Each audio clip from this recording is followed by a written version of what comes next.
perhatikan anak-anak, sebelum kita mulai pembelajaran, kita akan mulai dulu membuat tentang keyakinan lab ya. Ada yang tahu tentang keyakinan lab? Belum pernah dengar kata keyakinan lab? Pernah? Apa? Disiplin. Disiplin. Yang disampaikan temanmu betul ya. Itu tapi poin satu saja. Poin satu saja. Keyakinan lab itu mungkin kurang familiar, kurang bisa didengar. Yang paling kalian dengar itu tentang tata tertib lab. Kalau tata tertib lab dengar? Tahu? Nah, ini bedanya. Keyakinan kelas atau keyakinan yang ada di lab, tata tertib di lab, ini beda. Kalau keyakinan, ini kalian yang membuat. Kalian yang membuat. Jadi dalam pembelajaran di lab, ini nanti kalian yang membuat kesepakatan-kesepakatan sendiri. Setelah itu kita kelompokkan. Setelah itu kita buat sebagai acuan dalam pembelajaran supaya pembelajaran ini kelihatan atau tampak sesuai yang diinginkan. Semacam itu ya. Jadi nanti saya akan membagikan ini dua setrika. Silakan kalian tulis keyakinan apa yang membuat pembelajaran ini nanti bisa sesuai rencana atau sesuai yang kalian inginkan. Macam itu. Setelah itu harapan. Misalkan ini keyakinannya, ini harapannya. Paham ya? Jadi nanti singkat saja. Setelah itu kalian tempelkan pada papan tulis. Terserah tempelkan papan tulis. Tapi biar tidak semrawut anak-anak ya. Nanti untuk menempelkannya silakan kalian jalan memutar ini ya. Biar tidak bertabrak. Paham? Oke, silakan saya bagi. Ada yang bisa bantu saya? Setiap anak ada kuning dan merah. Mungkin satu.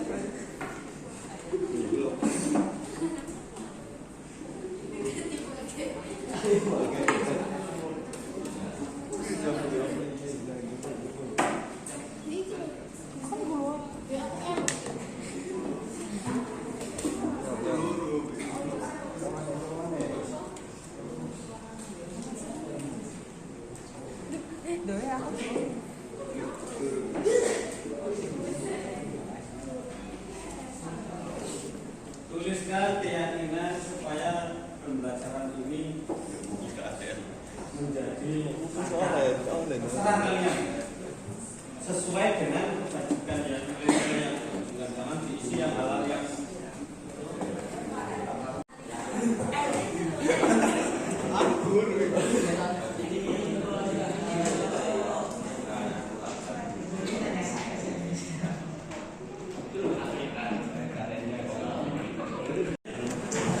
satu kan harapan, yang anu harapan, yang kuning itu harapan.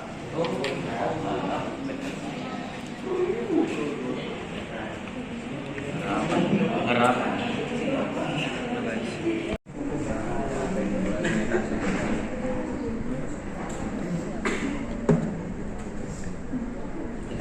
Sudah kalian menuliskan keyakinan dan harapan di lab ini? Oke. Saya mohon silakan keyakinan dan harapan yang kalian tulis kalian tempelkan di papan. Silakan. Mulai dari ini ya, perut ya.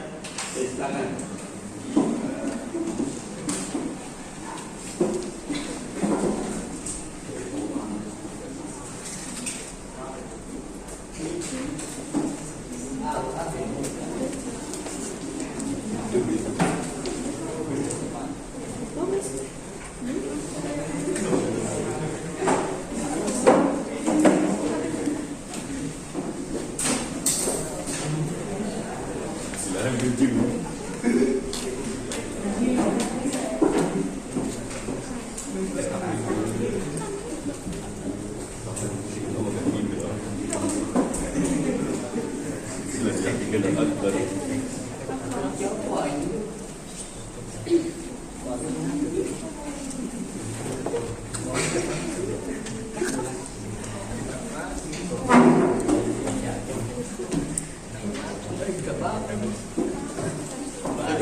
Semua sudah menempelkan?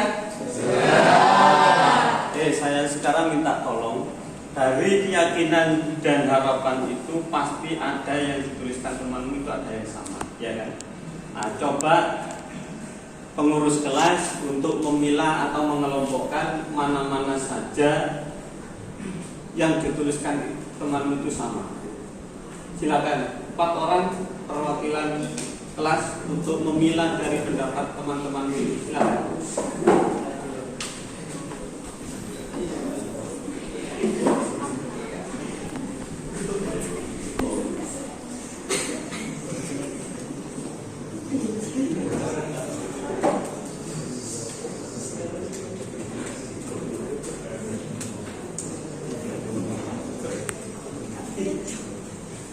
Yang sama dikumpulkan yang sama, nanti dituliskan satu saja gitu.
Terima kasih.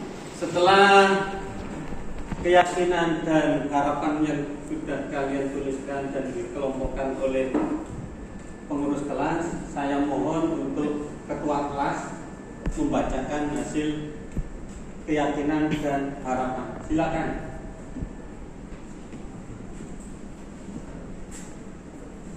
Pakai mic ya.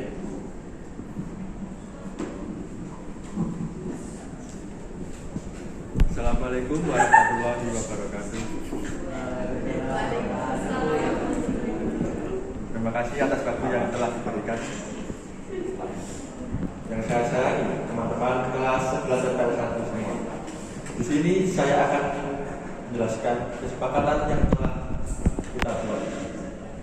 Di sini saya sebagai ketua kelas akan memberikan hasil kesepakatan atau tata tertib di dalam lab. Untuk yang pertama ada kesepakatan lab atau keyakinan. Yang pertama tertib dan disiplin. Kemudian ada kebersihan lab terjaga. Untuk itu kita harus melaksanakan jadwal piket. Kemudian ada tidak boleh makan atau membawa makanan di lab. Tidak merusak barang-barang yang ada di lab. Kemudian ada mengurangi suara saat berada di lab ataupun kilometer saat pembelajaran, karena itu akan mengganggu kegiatan pembelajaran. Kemudian tidak menggunakan handset saat di lab, itu akan mengganggu fokus siswa. Kemudian ada dilarang merokok di lab, karena itu sudah tata tertib dari sekolah, apalagi kalau dalam lab itu sangat tidak diperbolehkan. Kemudian ada tidak boleh mengotak-atik perangkat di lab dengan alasan jahil, karena itu sudah menjadi fasilitas sekolah, tidak boleh dirusak. Untuk harapan pembelajaran di lab, semoga kedepannya lebih baik dan lebih tertib lagi, tidak ada yang kilometer ataupun yang lainnya. Kemudian agar siswa lebih fokus dan tidak mengganggu siswa lain. Kemudian ada siswa yang menghormati guru yang mengajar. Jadi kalau ada guru yang di depan, jangan kilometer sendiri, kasihan. Kemudian pembelajaran lebih nyaman, bebas dari udara kotor. Maka dari itu kita laksanakan piket secara teratur. Ada juga harapan lab ini lebih bersih dan berfungsi. Ada juga harapan mempermudah pemahaman terhadap pembelajaran praktikum Kemudian ada harapan saat pembelajaran bisa lebih tertib dan disiplin. Sudah, itu yang bisa saya sampaikan untuk kesepakatan dan keyakinan ataupun harapan di dalam hal ini. Terima kasih. Wassalamualaikum warahmatullahi wabarakatuh.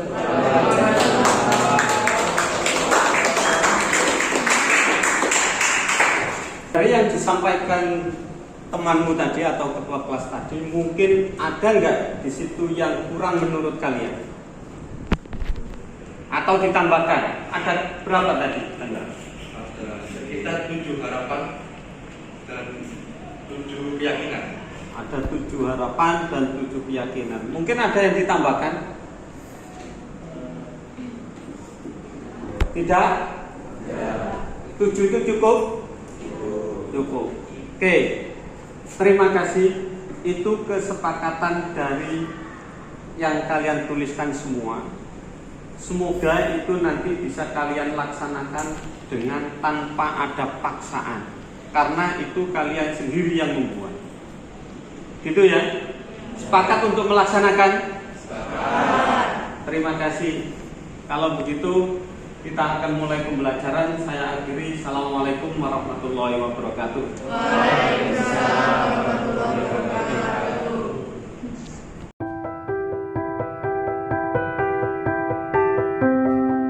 Assalamualaikum warahmatullahi wabarakatuh. Waalaikumsalam warahmatullahi wabarakatuh. Salam dan bahagia Bapak Ibu. Untuk hari ini mohon maaf kami mengganggu untuk pembahasan tugas kami, yaitu tentang budaya positif Bapak Ibu.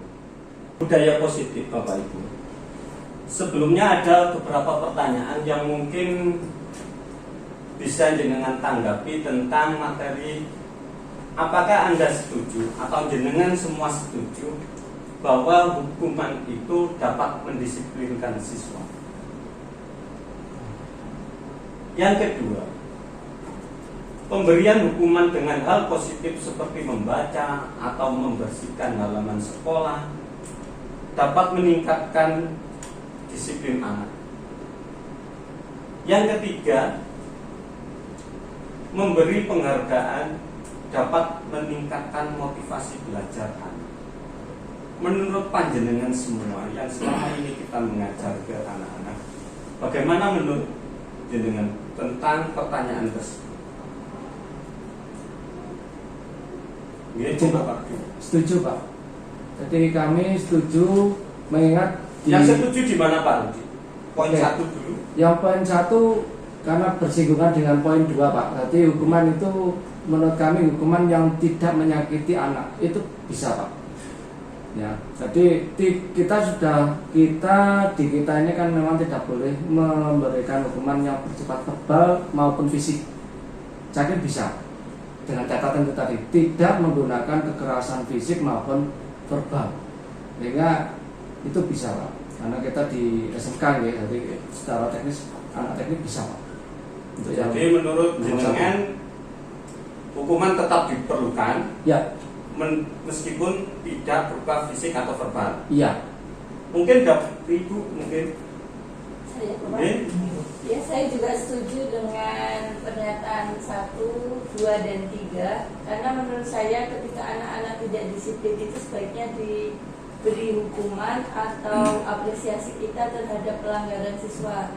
Contohnya saja siswa tidak mengerjakan PR sudah termasuk pelanggaran disiplin dengan cara kita menyuruhnya untuk mengerjakan kembali atau bagaimana gitu.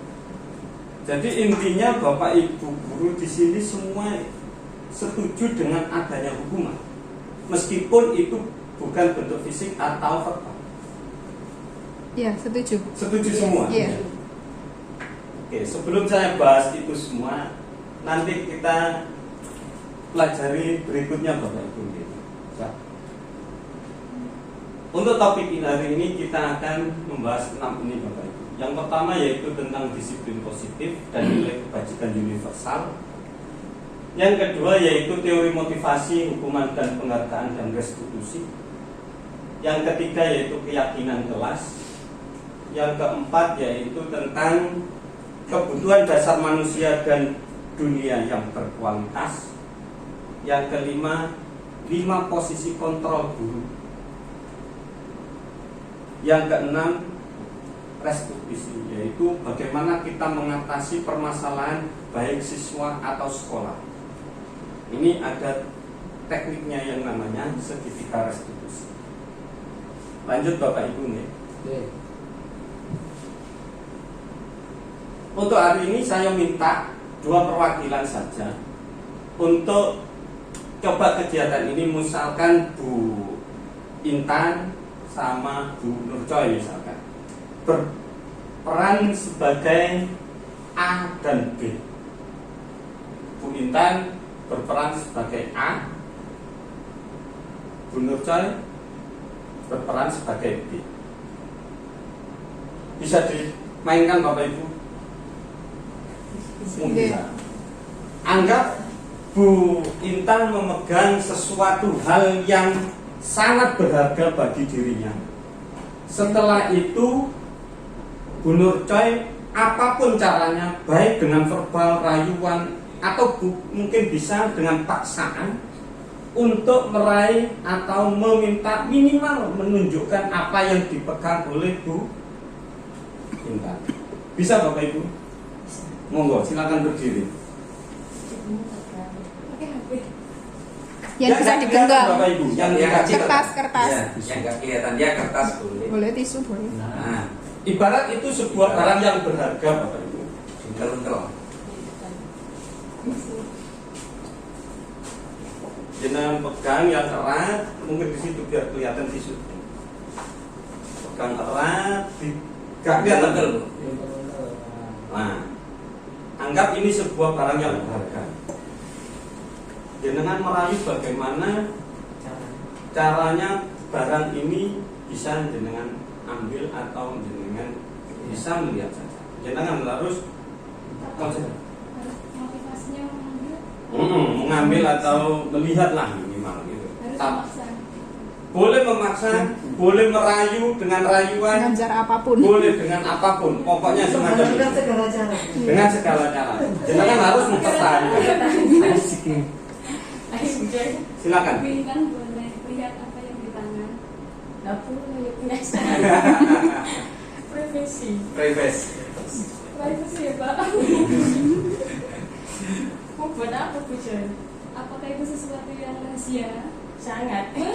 Nggak boleh tahu. Saya nggak bisa memaksa soalnya. Enggak bisa memaksa. Tipikal gitu. Oke, silakan. Terima kasih Bu. Silakan. Iya. Oke Bapak Ibu, dari 2 permainan ini jenengan bisa menarik nilai apa yang ada dalam permainan ini Bapak Ibu.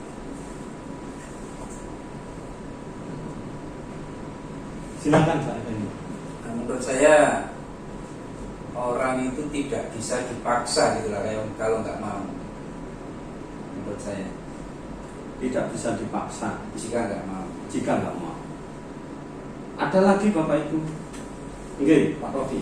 Seseorang akan mempertahankan apa yang menjadi privasinya bagaimanapun caranya, baik dari paksaan maupun dari rayuan. Jadi mungkin kita harus mempertahankan itu sekuat tenaga daripada sesuatu yang kita miliki itu diketahui oleh orang lain. Kalau saya seperti itu. Seperti itu.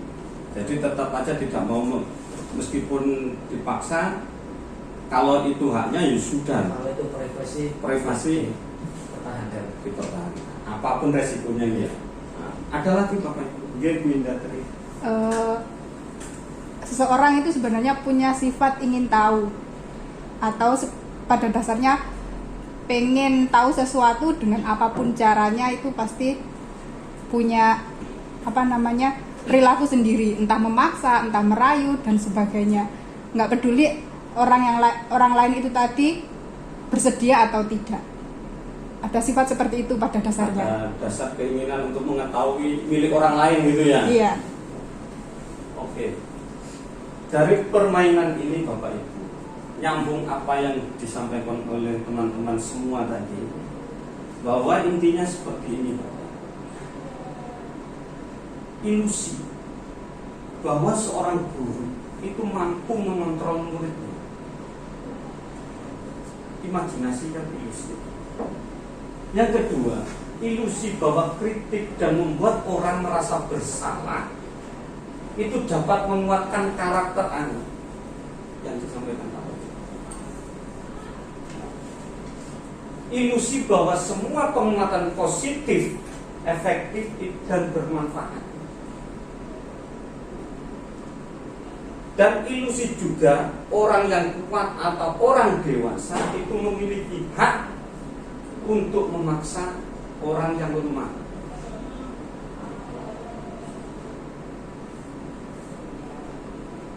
Intinya, orang itu punya karakter sendiri yang mampu mempertahankan apa yang ada di miliknya, kan dia sendiri yang kontrol. Betul kan Bapak? Iya. Iya betul. Meskipun seperti ini Bu Nurcoy misalnya kelihatannya kurus, kecil, apapun yang privasi dia, sekuat tenaga dia akan mempertahankan. Meskipun ada keterbatasan atau kekurangan tenaga dipaksa, suatu ketika memang berhasil. Tetapi kan tidak berefek pada perilaku anak selanjutnya. Yang ada hanya pada istilahnya sifat pendendam anak tersebut. Itu permainan. Intinya di situ. Jadi yang jangan tadi sampaikan bahwa orang itu yang mampu membangkitkan motivasi yaitu dirinya sendiri, tidak dengan paksaan, tidak dengan hukuman. Lanjut Bapak Ibu.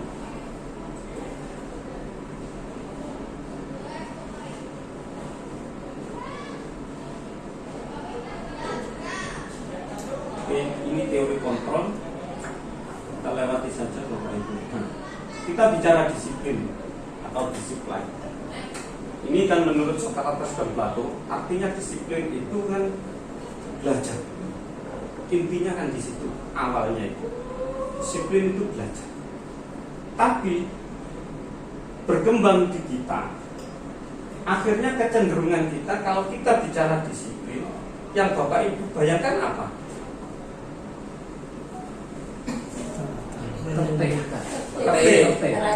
Teratur, ketaatan, tata urutan atau tata peraturan yang harus dipatuhi. Kan itu akhirnya melencengnya kan ke situ. Nah kita sudah terlalu jauh melenceng. Saya pun merasa seperti itu. Yang saya pahami yang namanya disiplin itu tata aturan yang dituliskan di tiap kelas. Setelah itu anak harus mematuhi. Betul tidak? Yes. Yes. Semacam itu. Makanya pendidikan kita ini agak, ya kalau dibilang melenceng jauh ya iya lah. Saya sendiri seperti itu memahami. Karena kita dulu diajarkan semacam itu kan. Makanya disiplin. Padahal disiplin itu kan intinya belajar. Bagaimana kita membangkitkan motivasi yang timbul dari anak itu, bahwa keyakinannya memang nanti berguna pada dirinya sendiri, tidak ada paksaan. Berarti kalau itu berarti Pak Roman, berarti kalau selama ini kita disiplin itu kalau secara yang menjelaskan berarti kita itu salah gitu ya intinya. Bukan salah, saya Tapi nggak apa? berani mengatakan Berarti salah. Mungkin ya itu tadi awal pembentukan kita atau pembelajaran kita itu dari awal sudah memang jalurnya semacam itu. Maka yang kita pahami sampai kita jadi guru pun akhirnya ya ke situ. Semacam itu. Berarti kalau misalkan ada anak misalkan yang katakanlah tidak bajunya nggak rapi, nggak dimasukkan gitu ya. Nah, berarti kalau selama ini kan dari awal anak ini nggak disiplin gitu kan. Nah terus kalau berdasarkan yang panjenengan bicarakan tadi, berarti untuk membangkitkan itu seperti apa? Nanti lanjutannya Oh, di situ gitu. nanti ada. Tekniknya bagaimana mengatasi permasalahan anak semacam itu. Bagaimana membangkitkan keyakinan bahwa pakaian baju yang amburadul itu suatu tindakan yang tidak baik. Jadi kita memasukkan, misalkan anak nggak pakai baju yang rapi, ini masukkan. Ya mungkin di depan kita memasukkan, tapi waktu mengukur dari kita ya gitu. Keluar lagi. Kan semacam itu akhirnya. Berarti anak mematuhi tata tertib, disiplin yang ada karena paksaan sanksi. Makanya nanti ada materi berikutnya, bagaimana mengatasi anak-anak semacam itu. Oke Bapak Ibu, kita lanjut gitu. Oke. Ada yang ditanyakan Bapak Ibu? Sementara Belum. Nah, untuk nilai-nilai kebajikan universal, kan disiplin semacam itu kan belajar bajikan. Nah, nilai kebajikan universal itu apa sih? Kan nilai-nilai yang diakui secara umum, secara khalayak umum bahwa perilaku tersebut baik. Kan semacam itu. Misalkan kebaikan universal itu kan misalkan kita menolong seseorang atau orang miskin atau membantu anak yang kurang mampu.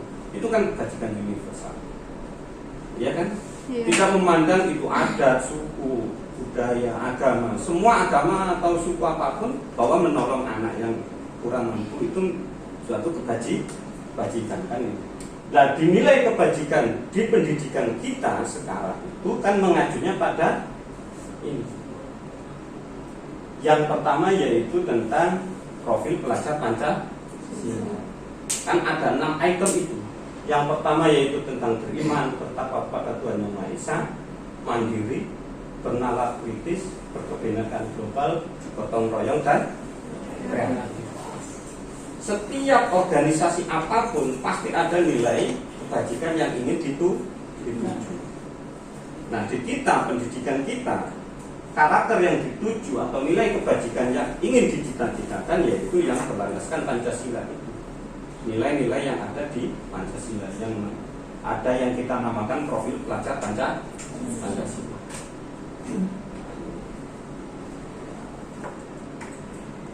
Lanjut, materi yang kedua yaitu tentang teori motivasi, hukuman, penghargaan, dan restitusi. Sebenarnya Bapak Ibu, untuk motivasi seseorang untuk melakukan sesuatu itu dipengaruhi 2 faktor kan pastinya. Ada faktor eksternal, ada faktor internal. Nah, misalkan faktor eksternal, misalkan untuk menghindari ketidaknyamanan atau hukuman, apa yang akan terjadi apabila saya tidak melakukannya? Itu kan motivasi kita untuk melakukan hal baik, tapi karena faktor eksternal.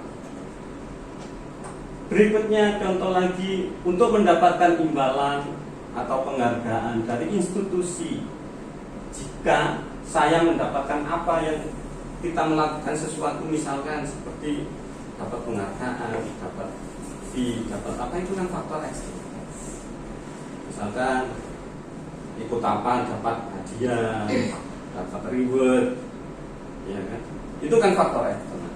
Tetapi intinya motivasi yang kita bangun yaitu motivasi yang timbul dari dalam diri kita, yang namanya tujuan disiplin positif. Yaitu saya akan menjadi orang seperti apa bila saya melakukannya. Ini pertanyaannya. Bukan saya mendapat apa, saya takut dihukum apa, bukan itu kan. Ini yang kita bangun sekarang, yaitu motivasi yang muncul dari dalam, bukan dari luar.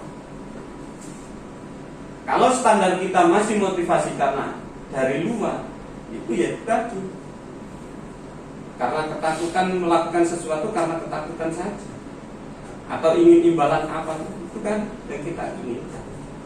Setelah nggak dapat apa-apa ya bayar mana, atau takut jika nggak ada hukuman ya bayar lagi, kan semacam itu. Intinya kan di sini motivasi internal yang muncul dari dalam diri kita masing-masing ini yang kita tahu. Ini namanya disiplin atau motivasi perilaku yang kita buat di sekolah.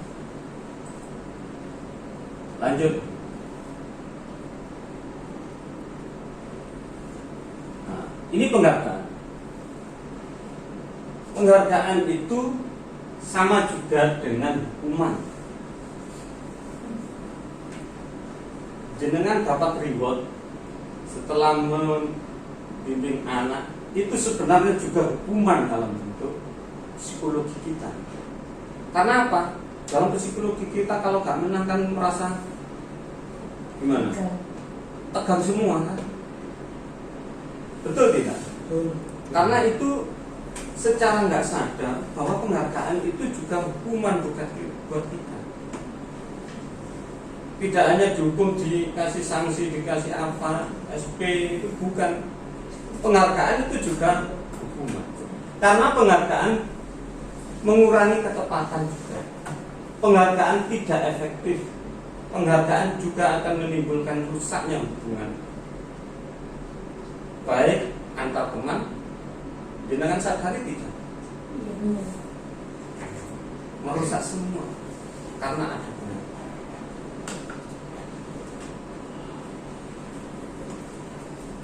Kalau ada pertanyaan langsung aja Bapak Ibu ya, kita sharing saja langsung. Oke, ini bentuk apresiasi, kita lewati saja.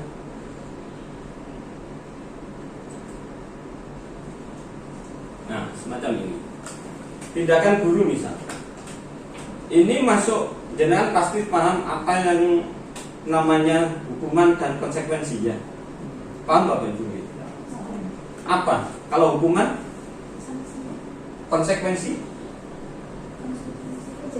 Perjanjian, oke. Kalau hukuman? Sanksi. Bedanya antara hukuman dengan konsekuensi? Berbeda karena ada peningkatan. Kalau konsekuensi kan berarti kita berkonsekuensi atas diri kita menjadi lebih baik atau bagaimana? Oh, semacam oke, yang disampaikan menurut saya. Kalau misalkan semacam ini, mencatat 10 kali di dalam buku kalimat misalkan, saya tidak akan terlambat lagi karena terlambat ke sekolah. Ini termasuk hukuman atau konsekuensi menurut jenengan? Hukuman. Hukuman. Yang kedua, Kali ini lapangan basket 2 kali karena terlambat tadi di sekolah. Hukuman menurut saya. hukuman. Nanti diingat-ingat Bapak Ibu ya, apa jawabannya ya. Monggo Bu kita. Murid diminta untuk berstop 35 kali karena tidak menggunakan masker di sekolah. Hukuman atau konsekuensi kalau sesuai dengan Bu Lurjoy tadi? Konsekuensi. Nanti kita bahas Bapak Ibu ya. Apa itu hukuman dan konsekuensi? Monggo Bu Leni. Menggantikan kertas tugas teman yang telah dicoret-coret. Konsekuensi. Jangan Pak Ari. Berikutnya. Membersihkan tumpahan air di meja tulis karena tersenggol pada saat belajar. Konsekuensi. Jangan Bu Indah. Murid disuruh untuk mengenakan sepatu seharian di sekolah karena tidak mengenakan sepatu hitam. Kan memang harus pakai sepatu Pak di sekolah. Lah ya, termasuk apa? Hukuman atau konsekuensi? Itu mungkin salah ketik, kayaknya murid disuruh untuk tidak mengenakan sepatu kayaknya. Oh gitu. ya, tidak mengenakan sepatu. Iya, kelihatannya gitu. Mungkin salah ketik. Oh, hukuman. Hukuman. Jangan Pak Rudi. Kelihatan Pak Rudi. Lari. Oh. Sudah kelihatan. Ini sudah jawabannya. Ini Gus. sudah jawab. Oh ya.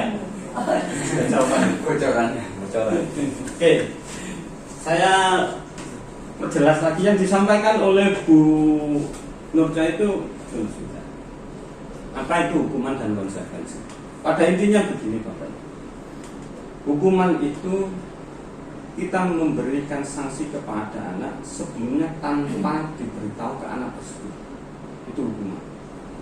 Dan biasanya yang namanya hukuman itu konteksnya di luar daripada persoalannya.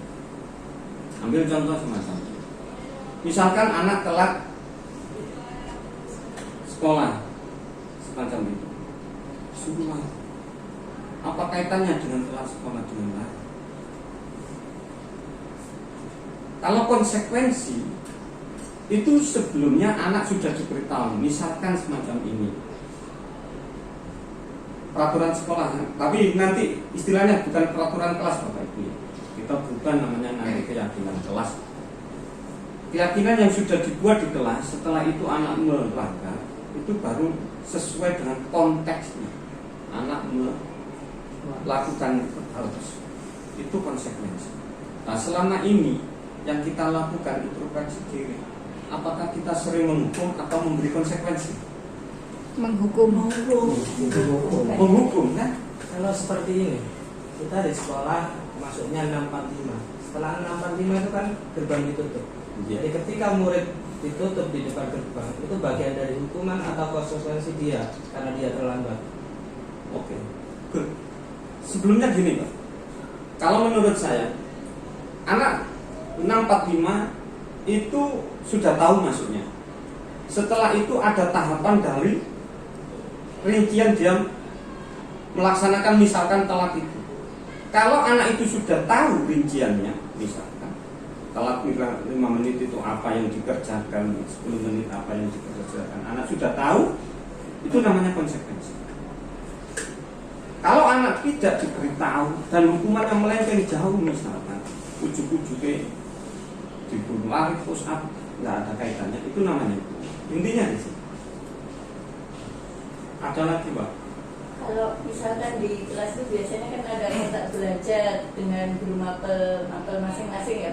Misalkan guru mapel tersebut sudah memberikan kotak belajar, kalau kamu terlambat atau kamu tidak mengerjakan PR, misalkan didenda atau anak-anak apa gitu, termasuk hukuman atau konsekuensi. Nah, itu kan melenceng jauh. Anak tidak menghafal atau membaca kok disuruh hukuman apa tadi denda. Nah, itu kan melenceng jauh. Apa kaitannya uang dengan ya seperti yang pernah kita tahu ya siapa itu ya. Tidak mengerjakan tugas bawa A, bawa B, bawa barang A, barang B, kan itu. Kan tidak membangun konsekuensi anak itu apa, melenceng jauh. Itu namanya hukuman. Sambung Bapak Ibu. Oke. Nah, ini perbedaannya Bapak Ibu. Kalau hukuman menyakitkan, apapun itu bentuknya, baik verbal, apalagi fisik, pasti membekas di hati Bapak Ibu semua atau anak-anak yang kita didik. Mungkin kalau saya tarik ke belakang, pasti jenengan masih mengingat saat positif atau saat bahagia dan saat menderita waktu sekolah, apa yang sangat tidak mengenakkan hati kita. Sampai sekarang pun saya masih merasakan apa yang pernah, yang hal negatifnya yang pernah dilakukan waktu kita sekolah SD, SMP, yang jubelek itu loh, yang diperlakukan guru ke kita pasti terbekas. Betul nggak Bapak? Betul. Kenangan sekolah. Kenangan sekolah. Iya. Itu hukuman. Nah, apakah kita ingin dikenang sebagai guru penghukum?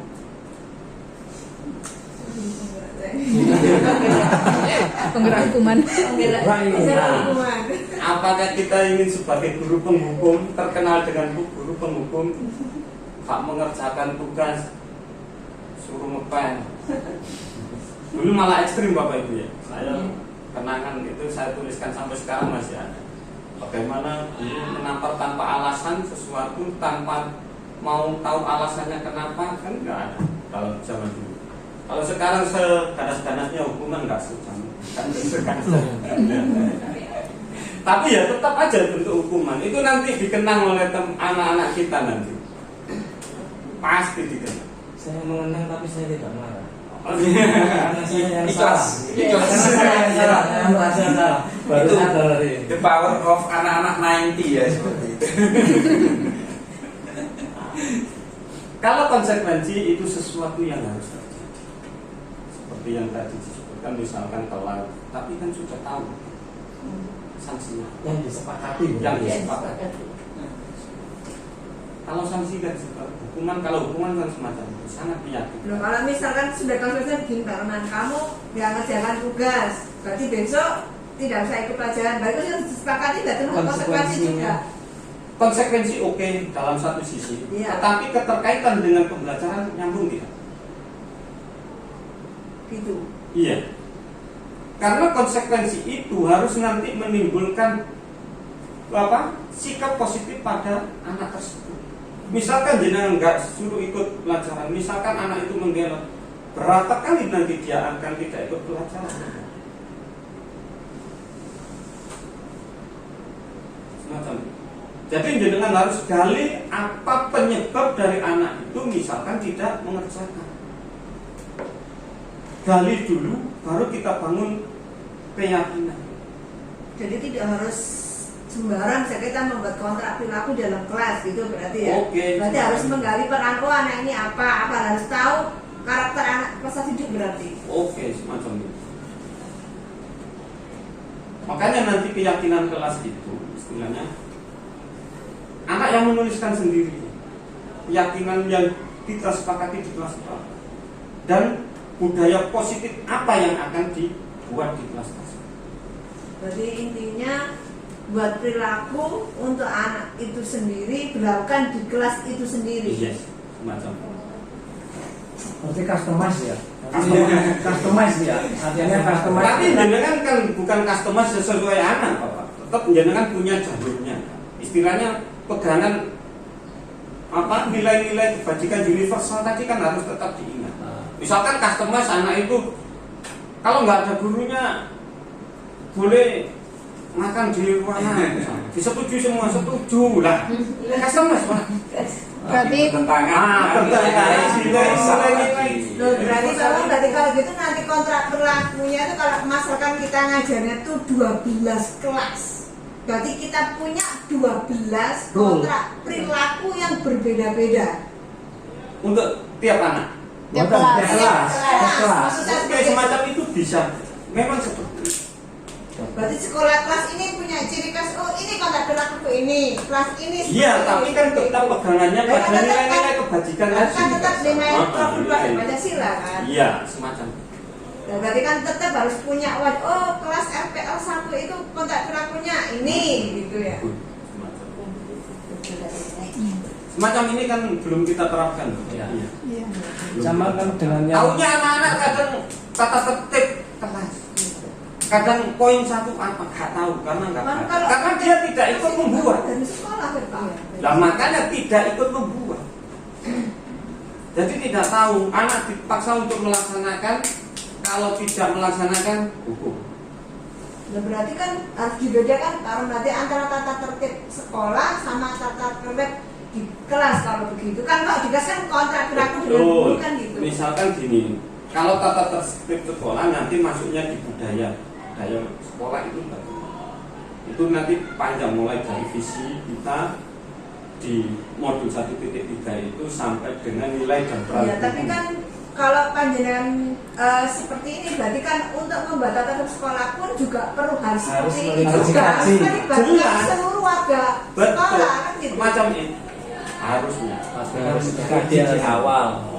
Berarti harus digali lebih dalam lagi. Makanya intinya saya dikaji bicara di awal. di budaya positif ini karena nyinggungnya itu ke situ kan. Harusnya semacam itu. Budaya yang kita bangun, visi yang kita bangun di sekolah itu harusnya diawali dengan komunikasi seluruh stakeholder. Apa yang akan diinginkan, misalkan ditarget 3 tahun ke depan, 1 tahun ke depan, atau 5 tahun ke depan. Baru nanti kita buat budaya-budaya positif sekolah. Lanjut Bapak Ibu nggih. Siap. Setengah jam dulu.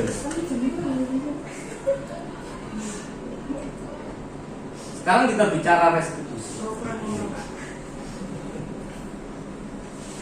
Restitusi adalah proses menciptakan kondisi bagi murid untuk memperbaiki kesalahan mereka sehingga mereka bisa kembali pada kelompok mereka dengan karakter yang lebih tidak membawa perasaan merasa bersalah, tidak merasa sebagai yang keok. Berarti introspeksi diri. Jadi anak itu kita kuatkan meskipun dia ada kesalahan, kita kuatkan bagaimana mentalnya itu kembali ke komunitasnya dengan perasaan yang tidak membawa beban. Itu restitusi. Dan itu tugas kita semua.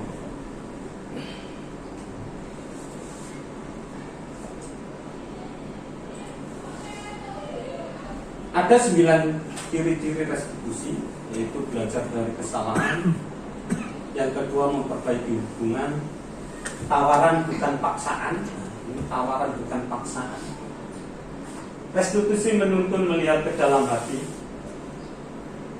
Sampai yang ke-9, yaitu mengembalikan murid dalam yang berbuat salah pada kelompok. Jadi tahapannya ada 9. Jadi setiap anak melakukan kesalahan apapun itu, kita harus pendekatannya dengan model restitusi, tidak dengan hukuman. Jadi mengembalikan anak merasa tidak dengan jadi biar gara-gara aku lah permasalahan semacam itu. Nah, itu yang harus kita bangun sekarang. Nah, bertanya saya sendiri, mungkin di Bapak Ibu guru, saya ini kan guru paling guyonan ya. Gak serius.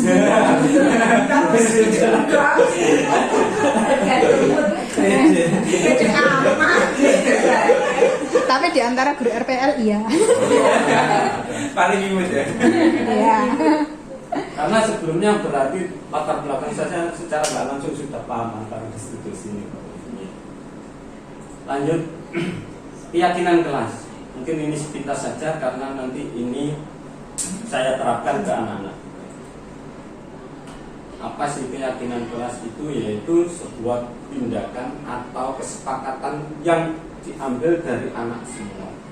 Setelah itu kita tuangkan dalam sebuah keyakinan kelas.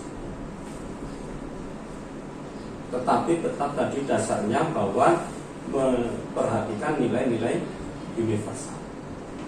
Semacam. Nah, semacam ini untuk kita kan masih ini ya Bapak Ibu. Ya, peraturan. Untuk sekarang keyakinan Bapak. Jadi anak tidak merasa dipaksa karena dia sendiri yang menuliskan dan dia sendiri yang ingin mengharapkan jadi apa. Semacam itu. Oke. Lanjut, ini tekniknya. Saya sampaikan Bapak Ibu. Yang keempat yaitu kebutuhan dasar manusia dan dunia berkualitas. Pada dasarnya anak kita melakukan sesuatu pasti ada yang diharapkan, seperti juga kita. Misalkan anak males belajar, pasti ada yang diharapkan, atau kebutuhannya ada yang kurang. Kalau kita telisik betul, misalkan anak nuwakal, anak bikin ribut di kelas, pasti ada sesuatu yang ditunjukkan ke gurunya. Kita saja yang biasanya kurang istilahnya kurang peka. Pada dasarnya kebutuhan dasar manusia kan ini. Yang pertama pasti bertahan hidup. Kalau kebutuhan hidup dasarnya itu beres, besok yang dimakan sudah tahu, menu yang diambil atau yang disiapkan sudah jelas, ya dia tidak akan ekonomi. Karena kebutuhan dasar dari manusia itu, atau manusia kan juga pada siswa ini, dia tidak akan ekonomi, bertahan. Kalau besok aja yang dimakan nggak tahu, itu kan sangat prihatin nanti anaknya. Jangankan mikir pelajaran, mikir makanannya nggak ada, kan semacam itu. Yang kedua, kebutuhan manusia itu yaitu tentang kasih sayang dan rasa diterima. Itu juga di anak. Mungkin kita sering menghadapi anak yang merasa terkucilkan, tersisihkan di kelasnya. Kalau kita dekati, pasti kebutuhannya kurang kasih sayang. Mungkin di keluarganya sudah tersisihkan, di kelas sudah dipinggirkan juga dengan teman-teman. Kalau itu semua kita penuhi, saya yakin anak kita pasti bisa berpikir. Yang ketiga yaitu penguasaan. Setiap orang atau setiap anak pun ingin berkuasa di dalam komunitas. Ini kebutuhan prinsip manusia. Guru, siswa pasti ingin yang lebih kan dari teman-teman. tapi wajar saja selagi masih bisa dikontrol. Yang keempat yaitu tentang kebebasan. Ini kebebasan. Biasanya kan anak-anak itu inginnya kan bebas, tapi tidak boleh sebebas-bebasnya. Kan semacam itu. Bebas dalam belajar, misalkan posisinya, kan semacam itu. Kita tidak bisa paku, misalkan harus hadap ke depan semua, kan enggak. Karena kita itu bukan kebutuhan dasarnya, nanti nggak bisa terpenuhi. Yang terakhir yaitu kesenangan. Ini yang terakhir. Kalau semua sudah, pasti orang itu siapa sih yang tidak mau senang? Kan semua ingin senang, gitu. Ini 5 kebutuhan dasar dari manusia. Kalau semuanya ini terpenuhi, saya yakin mikirkan pekerjaan tidak seribet apa yang dibayangkan. Karena kebutuhan dasarnya sudah terpenuhi. Kalau salah satu ini saja, misalkan kesenangan itu aja nggak terpenuhi, misalkan kurang rekreasi, pasti kurang kasih sayang. Kalau Pak Rofi mungkin kurang kasih sayang. Jangan Sama ini guru SMK ya. Ketika menyampaikan kasih sayang ke muridnya kan kadang-kadang tanda kutip. Karena muridnya kan sudah besar-besar semua. Itu problematika juga. Makanya untuk kebutuhan dasar ini kalau 5-5-nya terpenuhi, bagi gurunya atau bagi muridnya itu semua terpenuhi, saya yakin belajar anak waktu kita mengajar juga enak. Kalau salah satu misalkan kurang saja, pasti ada trouble di anak. Kalau kita dekati dengan pendekatan individu, pasti dari kelima kebutuhan ini ada yang kurang. Yang kelima yaitu 5 posisi kontrol. Ini 5 posisi kontrol. Posisi kita itu di mana sekarang? Kita sebagai guru itu posisinya di mana? Posisi kontrol sebagai guru itu kita biasanya sebagai penghukum atau pembuat orang bersalah, atau posisi kontrol kita sebagai teman terhadap siswa, pemantau atau manajer. Coba kita introspeksi diri sendiri. Saya ini seringnya sebagai apa? Peran saya sebagai apa ke anak kita? Apakah kita sebagai penghukum? Apakah kita membuat orang merasa bersalah? Atau sebagai teman? Atau pemantau? Atau manajer? Yang sering di mana Bapak? Kalau misalkan seorang guru sering mengabdi, menunjuk-nunjuk gini ke siswanya, kamu gak pernah ngajar. Nah itu pasti pasti ini ciri-ciri yang biasanya pakai satu telunjuk ini pasti penghukum. Guru ciri sebagai kontrol sebagai penghukum. Kamu belum mengerjakan tugasnya. Cirinya satu telunjuk. Jangan tangga telunjuk ini. Ayo. Semua telunjuk. Itu Bapak Ibu ya. Ciri orang membuat merasa bersalah yaitu biasanya berceramah mengatakan seharusnya, kan gitu ya. Seharusnya kamu itu semangat.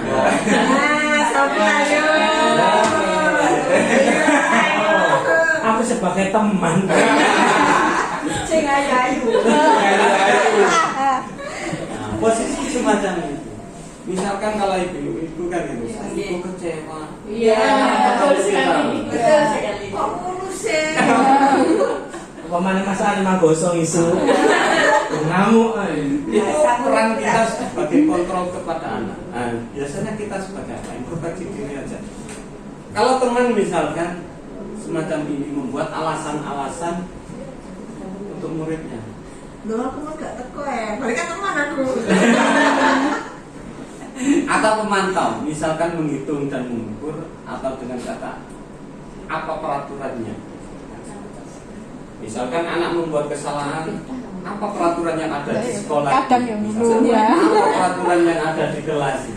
Dengan kata-kata itu menunjukkan bahwa peran kontrol kita sebagai pemantau mantau dari atas semacam. Mantau dari jauh.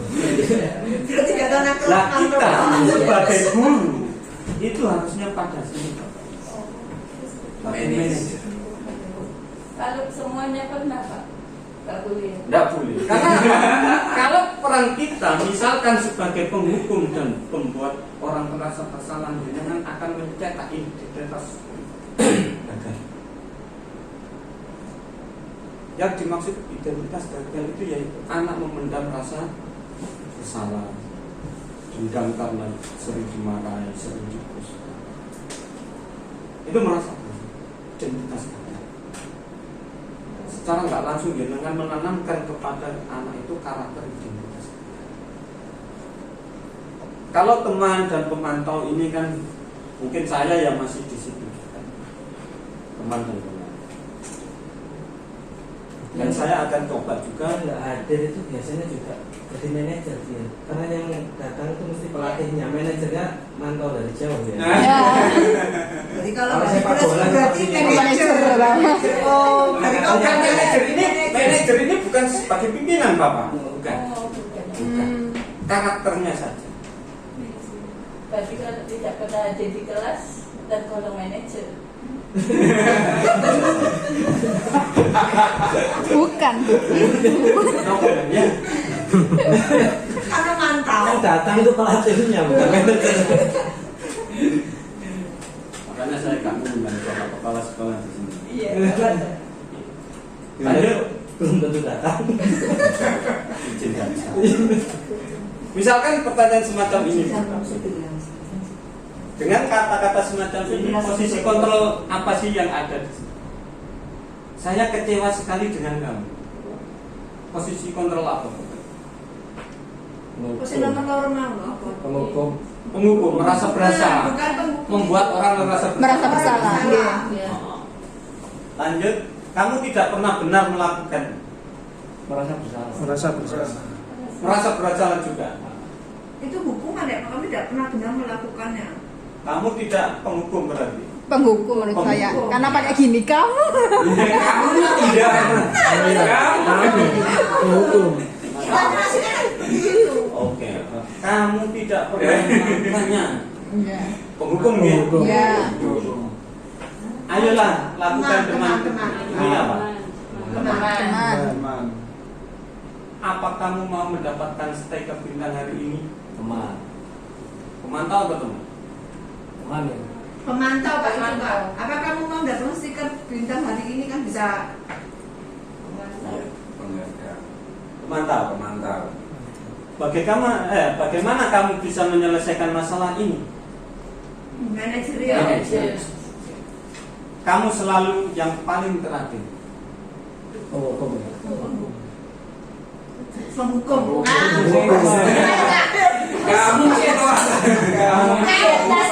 Merasa bersalah. biar nadanya Bersalah. Biar nadanya kamu pasti yang terakhir. Itu terakhir beda lagi. Oh beda lagi ya, tergantung intonasinya. Kalau diganti, ayolah lakukan demi dirimu sendiri. Bukan demi saya, demi guru. Ya sebagai manajer berarti kalau manajer. Oke. Yang jawabannya betul siapa Bu? Satu betul ya. Tiga betul. Penghukum Betul. betul ini tadi teman. Iya. Pemantau betul. Manajer. Hore. Pelaku semua ini. Pelaku semua ya. Pelaku Berarti kita kan bagus berbagai karakter gitu. berhasil.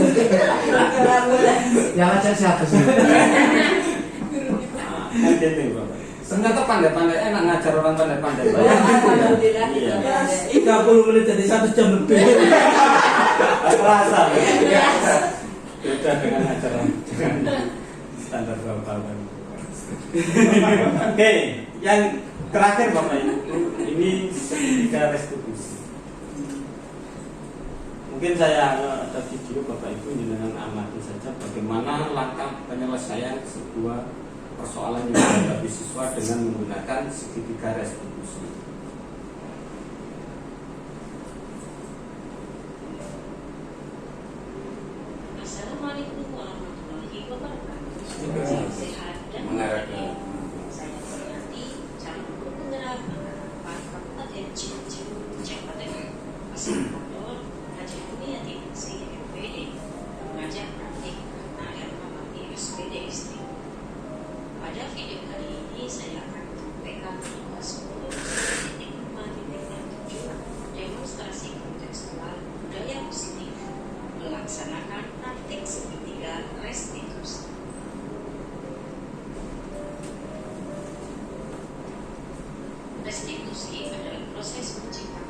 restitusi bagi murid untuk memperbaiki kesalahannya sehingga mereka kembali ke dalam kelompok mereka dengan karakter yang tepat. Restitusi merupakan sebuah strategi yang digunakan untuk menanamkan disiplin kepada murid. Restitusi juga merupakan proses kolaboratif yang mengajarkan murid untuk mencari solusi. Restitusi membantu murid menjadi lebih memiliki tujuan, disiplin positif, dan membuktikan dirinya sebagai kuat sabar.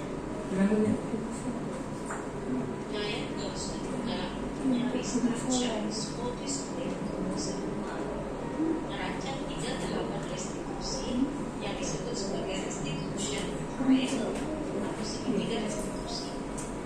Dan 3 tahapan segitiga restitusi itu adalah: pertama, menstabilkan identitas; yang kedua, validasi tindakan yang salah; dan yang ketiga, menanyakan keyakinan.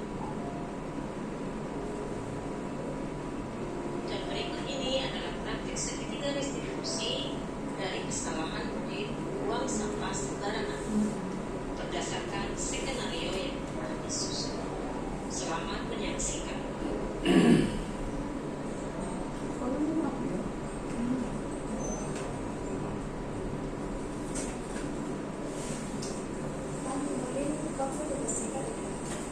Belum, masih ada Tuhan.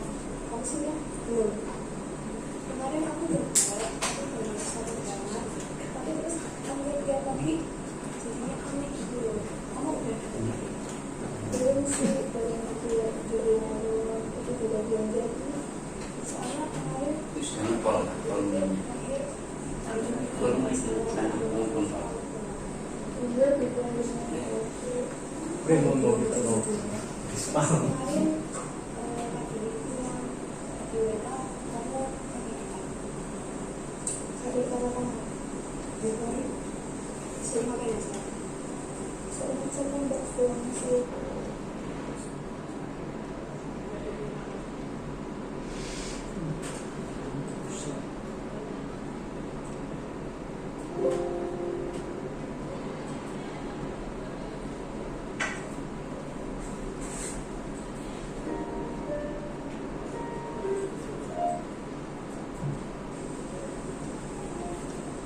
Hei kalian, jangan buang sampah sembarangan. Udah makan sambil jalan lagi. Nah itu kan cuma sampah kecil, ya kan? Ya mancing, gak ada bungkus permen tok be. Mana bisa gitu, gak boleh. iya enggak, kita nggak boleh gitu. Lagian kan nanti ada tukang sapu, ada juga ikan kerjaan kelas, sama kader yang dilihat Pak. Ya betul tuh, itu aja masalah. Ya nggak boleh lah. Kita kan harus mencintai bumi ini. Orang-orang ngeyel kayak kalian yang bikin bumi tetap kotor. Betul tuh kata Mila. Ya sekali-kali boleh dong.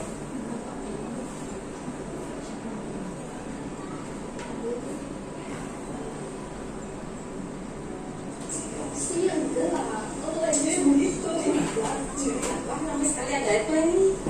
Ini Bu Anissa sama Angga buang sampah sembarangan. Udah dibilangin balas bantah. Ngeyel banget mereka. Kebetulan nih, gue mau selalu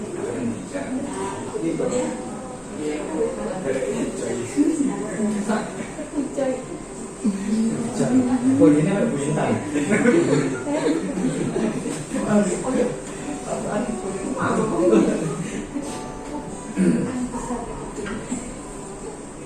Oh iya, silakan masuk. Angga sama Anissa ya? Sabar, tapi Bu Intan. Silakan duduk, Mbak. Mas Angga, Mbak Anissa. Gimana ya? Iya, ini Mbak. Kurang keras tadi. Ada apa ya? Oh iya, tadi saya lihat kamu lagi bercakap-cakap sama teman-teman di dekat sekolah. Tapi si Mila bilang tadi ada sesuatu yang baru saja kamu lakukan. Sama sembarangan gitu. Iya, kan itu cuma sampah kecil. Sama kecil.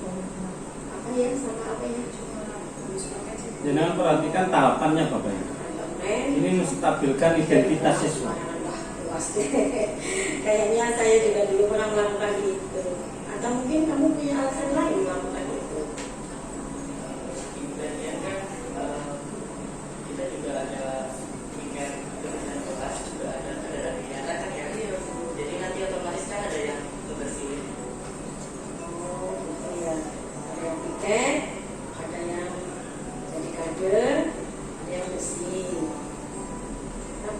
ada nggak yang kira-kira lebih baik yang bisa kamu lakukan selain Pertanyaan itu ada kan?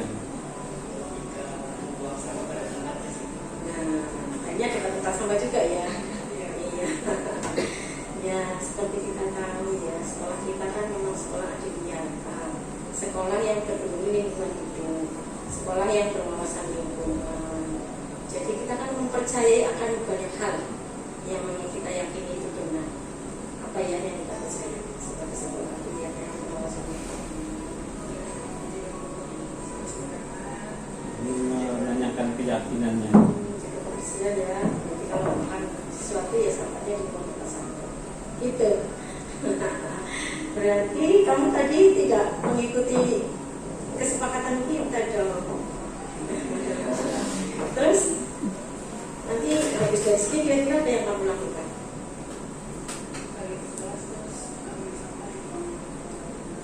Gitu. Kedepannya lagi sih bagaimana? Oh gitu ya. Dengar ini. Oke. Ya saya percaya ya. Silakan kamu boleh kembali ke rumah makan kamu tadi. Silakan lakukan apa yang kamu sudah katakan tadi. Oke? Nah, tetap semangat untuk mengingatkan sekolah kita berwawasan ya. Sekolah yang peduli akan lingkungan. Itu. Oke. Nanti silakan boleh kembali ke teman-teman. Terima kasih.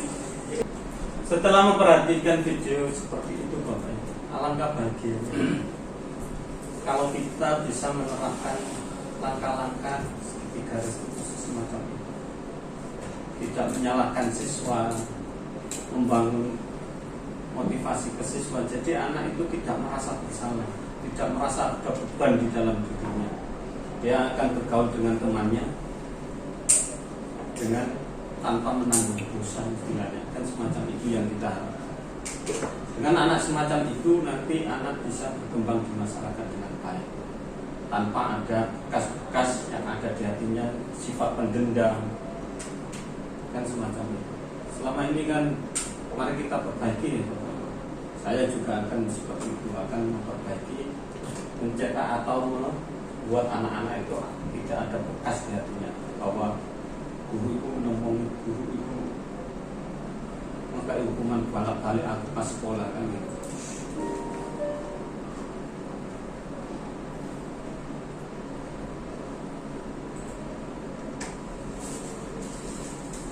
Kalau kita gambarkan Bapak Ibu, ketika restitusi itu kan dimulai dari menstabilkan identitas siswa yang membuat kesalahan. Anak biarkan saja kita eksplor. Alasannya kenapa melakukan semacam itu dia stabil istilahnya. Identitas apa saja yang ada di perasaannya waktu melaksanakan kesalahan itu. Selama ini kita biasanya kan anak mau ngomong dekat, anak mau dikontak kan semacam. Jadi anak jadinya dia sakar tunggal maksudnya kan semacam. Langkah kedua yaitu divalidasi kebutuhan. Misalkan dengan kata semacam ini, saya dulu juga melakukan sesuatu yang sama. Saya juga pernah melakukan hal seperti itu. Itu hanya mengkontak saja atau memvalidasi. Yang ketiga baru menanyakan keyakinannya. Apakah yang kamu perbuat itu sesuai dengan yang ada di hatinya? Itu keyakinan-keyakinan atau kebajikan universal yang kita ambil dari diri anak tersebut. Karena pada intinya manusia itu ada nilai kebajikan yang ada dalam dirinya. Gak mungkin orang dilahirkan itu di karakter jelek kamu. Semacam kita saja yang biasanya memvonis, ya kan? Kita saja memvonis anak itu kurang. Itu kan intinya di sini. Kita tanyakan keyakinan pada dirinya. Apakah yang dilakukan sesuai dengan perasaannya, keinginannya, kan semacam. Kalau sudah tumbuh, berarti kita tinggal memotivasi saja. Kalau memang dia tidak sesuai keinginannya atau bertentangan dengan hati nuraninya, kita bisa membangun semacam. Intinya semacam ini bukan. Menstabilkan siswa biasanya guru berkata berbuat salah itu hal yang manusiawi. Kata-kata itu itu mungkin biasanya yang sering diungkapkan para ini sebagai manusia melaksanakan kesalahan. Ini untuk menstabilkan identitas, biar anak itu tidak merasa langsung divonis.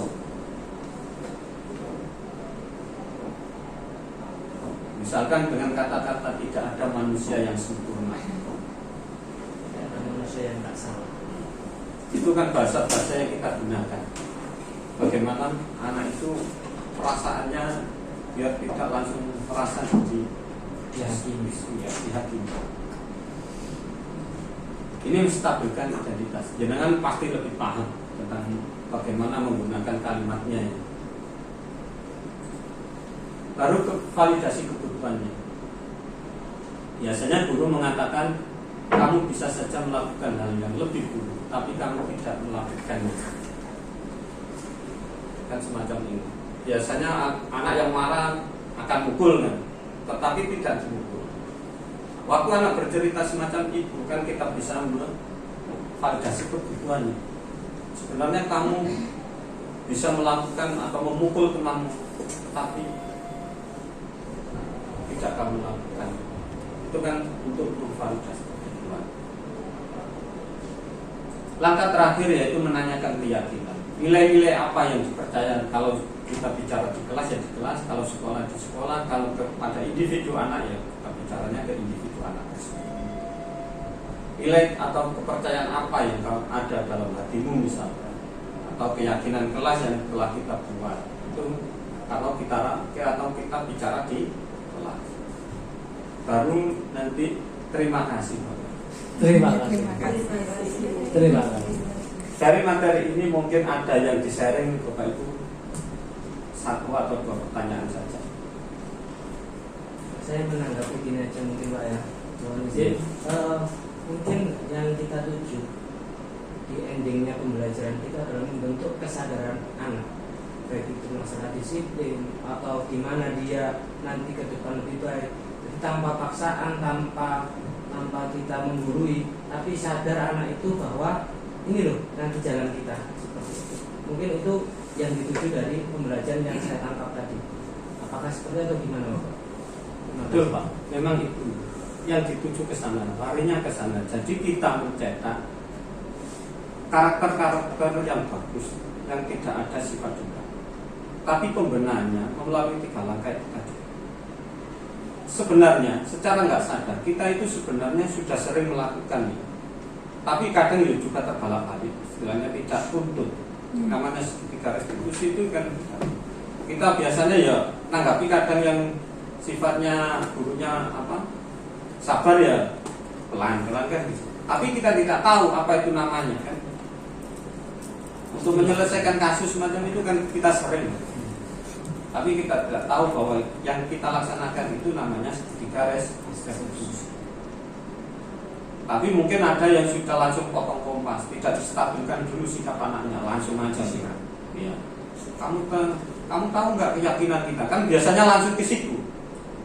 Ya kan? Misalkan anak melanggar keyakinan kelas yang kita buat, tapi kamu tahu nggak keyakinan kelas kita? Kan larinya langsung ke langkah ketiga, tidak distabilkan dulu anak itu, membangun keyakinan, baru menanyakan keyakinan kelas. Saya pun kadang kalau sudah emosi juga semacam itu. Manusia. Lebih sering emosinya daripada Apalagi perilaku anak misalkan menurut kita sudah over terlalu kan. Terlalu. Makanya untuk itu kalau dalam kondisi semacam itu kita don't do. Jangan diselesaikan waktu. Kita cari waktu yang tepat. Kita downkan perasaan kita dulu baru kita panggil anak. Jangan ditangani waktu kita posisi sedang emosi. Jadi gak karu-karuan. Ada lagi Bapak Ibu?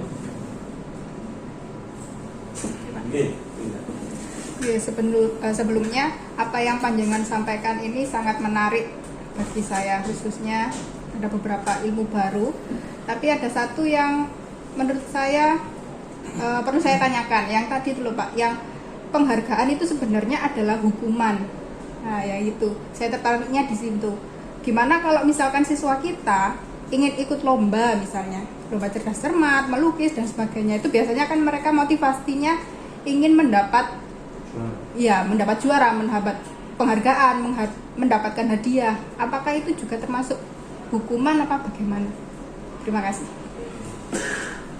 Pertanyaannya sangat menarik, Bu ya. Tadi sudah saya utarakan bahwa secara tidak langsung penghargaan itu membuat beban tidak. Misalkan yang jenengan alami waktu jenengan disuruh bimbing siswa, apakah LKS atau Olimpiade atau apa, ada nggak perasaan kalau saya mendapatkan atau juara saya mendapat ini, kalau tidak mendapatkan juara saya tidak mendapatkan apa-apa? Itu muncul nggak di perasaan jenengan kalau saya tanya seperti itu? Kalau saya yang membimbing, biasanya saya memposisikan ya anak-anak ini belajar apapun hasilnya, yang penting pengalaman. Tapi mungkin berbeda dengan anaknya mungkin ya. Ya, ini intinya semacam ini. Yang namanya budaya positif itu apapun bentuknya, apakah itu ada hukuman atau ada penghargaan, itu nggak efek bagi kita. Kalau keyakinan kelas kita atau keyakinan kita itu betul, itu yang kita kerjakan. Untuk belakangan dihukum atau dikasih penghargaan itu belakangan. Karena intinya dikasih penghargaan itu juga beban bagi saya misalkan atau bagi jenengan. Karena sudah sering juara, setelah itu kebagian kita bimbing, kan ada beban, merasa ada beban di pundak kita. Yeah. Betul tidak? Yeah. Itulah yang dimaksudkan budaya. Jadi secara tidak langsung, seperti yang ditanyakan Pak Rudi itu, teori speak and care, kan itu ibaratnya sebuah keledai yang dia akan bergerak kalau di depannya dikasih wortel untuk bisa menarik lubang, maka dipancing. Tapi keledai itu kan berjalan maunya kan dapat hadiah, karena ini kan hadiah. Dia akan berupaya memakan itu, tapi secara nggak langsung di bebannya dia menarik sebuah, itulah penghargaan. Apakah kita semacam, kan nggak mau kita sebagai manusia ya, sebagai kerja semacam. Nah, mindset kita itu tadi keyakinan diri kita, budaya yang ada di diri kita yang kita wujudkan. Kita tidak mau seperti itu. Misalnya seperti keledai kan akan bergerak jika ada hadiah, kan macam itu. Wortel itu kan ada. Kalau tidak melakukannya akan kena hukum. Stick itu kan seperti tongkat dan wortel atau hukuman atau dan penghargaan kan semacam. Itu sudah menjawab Pak Rudi. Nah, untuk itu kita ya introspeksi diri, mau seperti apa kita? Apakah tetap mau seperti itu? Yang mau berjalan tapi istilahnya dapat hadiah tapi enggak serasa sadar di beban kita ada sesuatu yang harus kita taat